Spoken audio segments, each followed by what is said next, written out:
Say there, stranger, remember me? I'm that stranger that stalks your sanity. And today, right now, I'm wondering, oh yeah indeed, I am wondering, if you're wondering what kind of stranger I am exactly. Pleased to meet you. Won't you guess my name?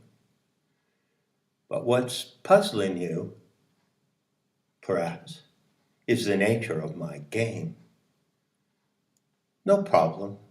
I'll tell you exactly what the nature of my game is and why I call myself stranger and why, wait for it, it is coming, why you yourself might also be some sort of stranger as well. Now, it is a very great fact, known to very few people in this world, that among the Nag Hammadi codices discovered in Egypt in December of 1945, there is one titled Allogenes. And in fact, I've written an extensive commentary on that document, which is in Gnosis Today, on Nimitta. Allogenes, what does it mean? It's a Greek word composed of two parts. Allo, meaning other or different, and genes, meaning of a certain genetic strain or generated from a certain genetic strain. So by strict definition from the term Allogenes, which was a term of a self-identification for the initiates of the mystery schools, it means someone of another strain. But another strain of what? Now bear with me for a moment while I break down this word more closely. You find the prefix allo in such words as allopathic medicine. What is that? Well, that is medicine coming from the pharmaceutical masterminds around the world, the voodoo masters in white coats, which uses something other than the cause of an ailment or disease to cure it. That's called allopathic medicine, by contrast to homeopathic medicine. Homeopathic medicine is a method of using that which causes or provokes or incites the disease in order to cure it. And one thing never to be forgotten is the brilliant meme from Paracelsus. The cure is in the dose. So, homeopathic medicine, you may or may not know, uses a process called trituration. And so it takes a substance, for instance, part of the body of a tarantula, or the substance of the leaves of a chamomile plant. It puts them into a liquid solution and it triturates it. The homeopath who creates these medicines not only uses them, takes a substance and a minute amount of a substance that has been identified as related to a condition of illness or disease, dis-ease, and puts that substance into water and triturates it. And trituration is a process of distillation. And this distillation can go very, very high. It can be 6x, 12x, 20x, 30x. The higher the x, the higher the trituration. And the higher the trituration, the less of the material substance in the original formula remains. So in fact, when you take a homeopathic dose, say, of a plant, such as rose hips or foxglove, there is in fact no detectable chemical trace of the plant left in the homeopathic dose. Similarly, consider hatred. Hatred is a problem in the world. There's a lot of hatred directed towards certain people today, mainly white heterosexual males, of which I am one. So I'm not talking about what I hate or who I hate and the reasons why. It's obvious in the mainstream narrative that hatred toward me and those of my kind is acceptable and widely promoted. So how do I deal with that? Well, the cure is in the dose. I take some of that hatred, a minute amount, I triturate it into a homeopathic dose, and I use that not only to make myself immune to the hatred coming toward me, but according to certain procedures which are only known to master sorcerers, I can also use that dose against those who hate me. So homeopathic medicine works in that way, but allopathic medicine does not. So allo means other or other than. So what is other than about the Allogenes? Well, quite simply, directly from the etymology, it means that the stranger is other than others, other than those who are not the stranger. The stranger, ladies and gentlemen, is a new breed. It's a new iteration, a novel iteration of the human species. It is what can be called technically an epigenetic mutation. Now, here's where the fun really starts. And if you're not having fun yet, and you're not ready to have some really exceptional fun, then you can fuck off and go finger fuck your iPhone. But if you're willing to listen to me for a few more minutes, I will explain, because that is the sorcerer's disease, the compulsion to explain, exactly what kind of epigenetic mutation that I'm talking about. To do so, I will refer to the master narrative of the fallen goddess scenario. And this scenario describes the creation of the human genome, which is called anthropos in those texts. The anthropos. The anthropos is the human genome. And the cosmology of the fallen goddess scenario describes how the anthropos is a product of divine genius. Two aeons, two gods, two supernatural living entities in the galactic core designed the human genome. And then they projected that out into the limbs of the galaxy so that it became embedded in a molecular cloud in the Orion Nebula, known as M42. So the Orion Nebula, which is known by astronomers to be a cradle of star birth, is also the cradle of the human genome. And from that locale, the propagules, as they are called, they're sort of like freeze-dried fragments, freeze-dried flakes of the human genome encapsulated in heavy water, were carried out into the galactic arms by plasmic currents straining or filtering through the Orion Nebula. All of this is astronomically verifiable. And as a result, from the master template of the genome, There were 9 occasions when the anthropos, which you call humanity, the human species, seeded in different planetary systems, Earth-like systems, but not the Earth system itself. And so there were 9 experiments in planetary laboratories with this genomic plasmid. And we, living on Earth today, are the 10th experiment, hence the designation A10.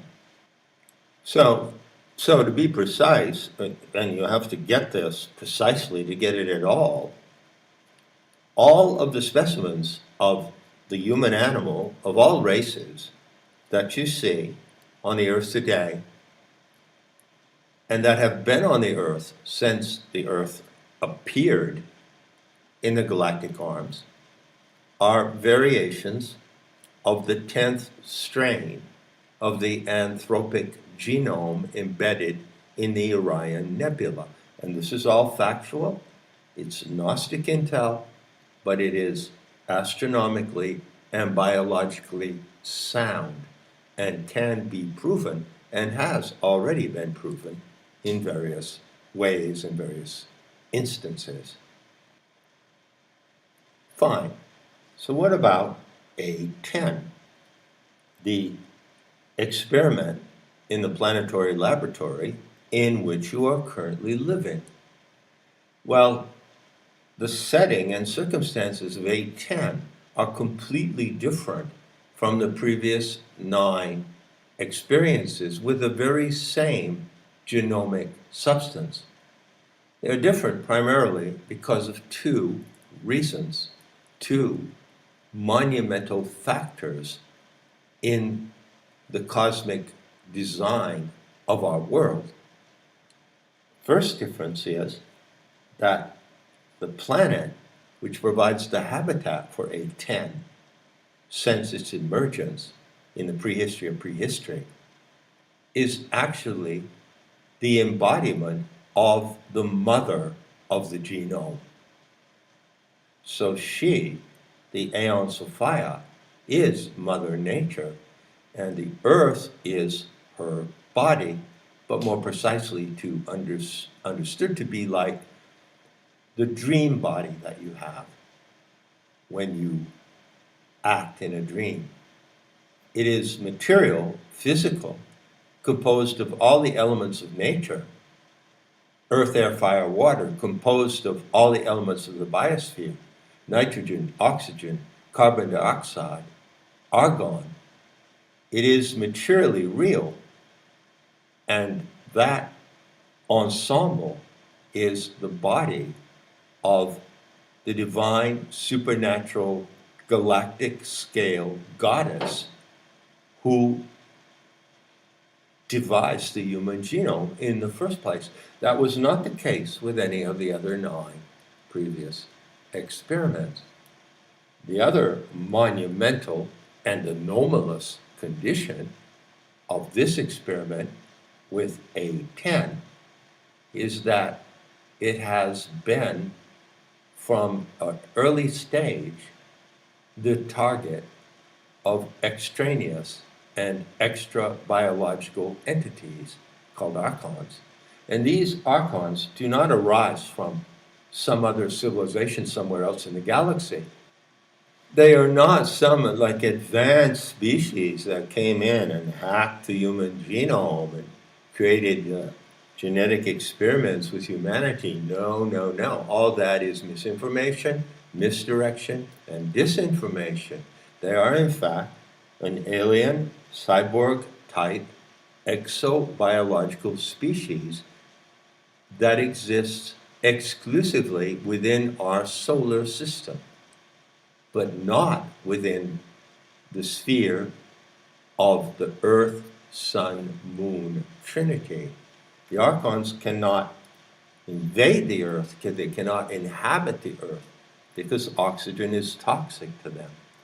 But they do attempt, using HAL, or virtual reality, to simulate an invasion into the atmosphere and into the very psyches of living human animals today. And these are called close encounters or alien abductions. They are comparable to the kind of experience that you would have if you put on a VR headset, as proposed by Mr. Zuckerberg of Meta. And so, with such a headset, you could simulate a hike in the Himalayas. You could simulate surfboarding off the coast of Malibu. Who knows? You could even simulate an evening with a Ukrainian hooker. Alien abductions are induced simulations of this type, due to the power of the archons, which is called HAL, or virtual reality, virtual replication. Now, in that specific instance, the Gnostic intel warned you about the true nature of this much discussed subject of alien intrusion. Now, I've talked on this subject extensively and written about it extensively, but I know no better reference to begin than the words of Carlos Castaneda in Magical Passes. And once you have heard this, you cannot unhear it. Quote, "Human beings are on a journey of awareness which has been momentarily interrupted by extraneous forces." End quote. What are those extraneous forces?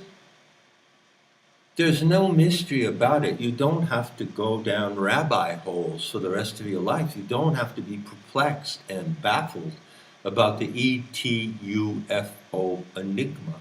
If you read Not in His Image, it lays it out in no uncertain terms.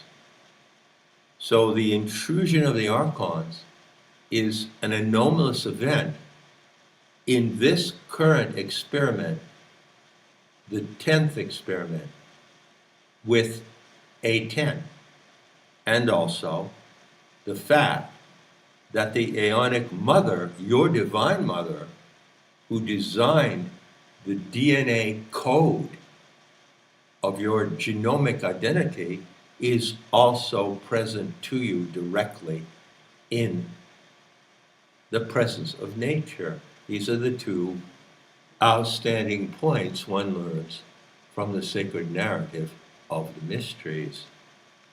But hold on. It gets so much better. Because, and precisely because, humanity in the world today, on the planet today, is faced with the problem of the intrusion of the archons, not only in their exobiological form as a cyborg species, but also through their proxies, through their agents, through the archontified human animals all around you. Not only does that challenge stand before you uniquely, but the opportunity to overcome that challenge is also unique and is totally unprecedented in the whole history, in the entire history of our species. What is that opportunity? It is the opportunity to mutate to a higher iteration. This is called, in Gnostic terms, the mutation of A11. Now, normally, it may sound strange to use that word, normally, but there are protocols and there are rules and guidelines for a divine experiment in a planetary laboratory. And normally, in the routine run of affairs, a particular strain of the human species will play itself out in a single experiment. So each of those 9 preceding strains played out in the unique conditions of the 9 planetary laboratories where they emerged.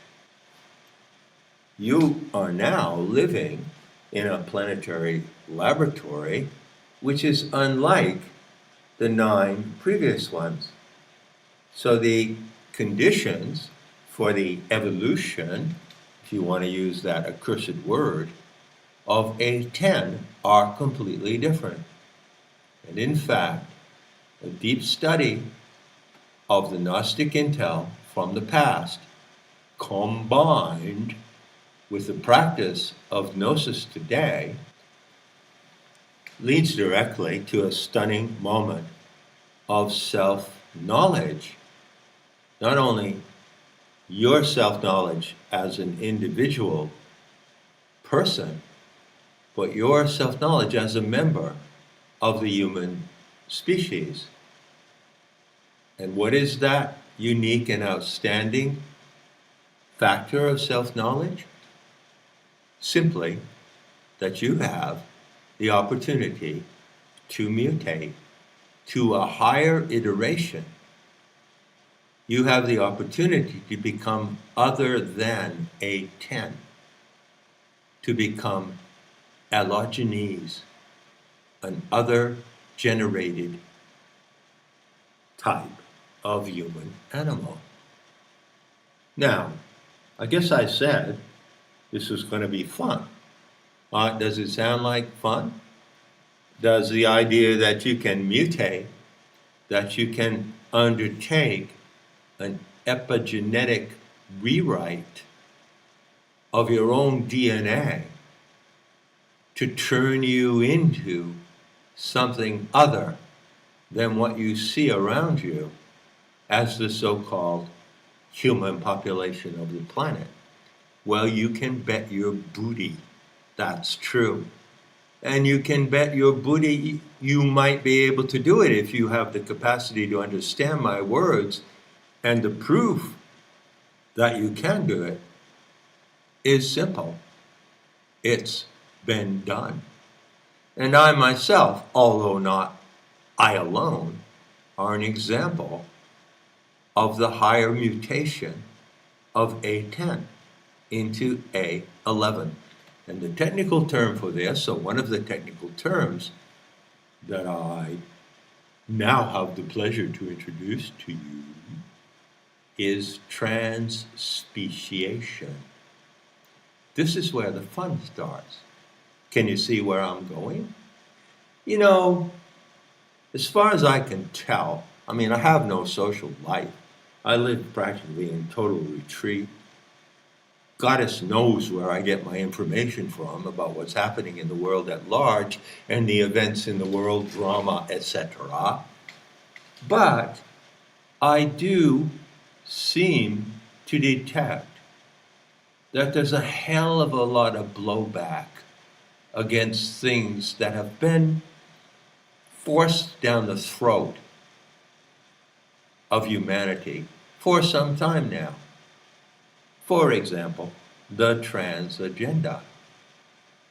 Well, if you can't beat them, join them. I'm joining the trans agenda. I'm coming out and saying in public right now on June 3rd, 2024, that I am a transspecient. You can say a transpe. So you don't say you're a tranny, you say you're a transpe. That would be a way to declare, hey, just for the fun of it. It gets into serious territory, but just for the fun of it. That would be a way to say, you can't treat me and address me like I am an ordinary, normal, human animal of A10. Because I am A11. I am a transspeciating human animal. I am developing, emerging, evolving into a higher iteration of A10. And I am leaving A10 behind. And I consider everyone who is a 10 not to be me, to be other than me. And so I am Allogenes. I am the other generated version of humanity, speaking to you as living evidence of something astonishingly remarkable and beautiful and provable. So in conclusion, I want to caution you that you can't just go out to your job or to the local cafe or to a park and start declaring to anyone that you are the transspecient emergence of a new strain of the anthropine genome. I'll give it a try and see how it plays. But you see, it's not as easy as that. There are very rigorous criteria for identifying as Allogenes. Now, I've described some of these criteria here and there on Nemitta. And one thing that I pointed out that might be of use to you is that in the works of D.H. Lawrence, the British novelist, you find the criteria and standards for A11. These are rigorous standards, and unless you meet these standards, you would be faking it. You would be another fake and gay, pathetic A10 leftover. If you pretended to be A11 without proving it, you can't know that it's real until you yourself are the evidence that it's real. Enough said. And of course, I'll be seeing you in the beauty of A11, which is the beauty that kills.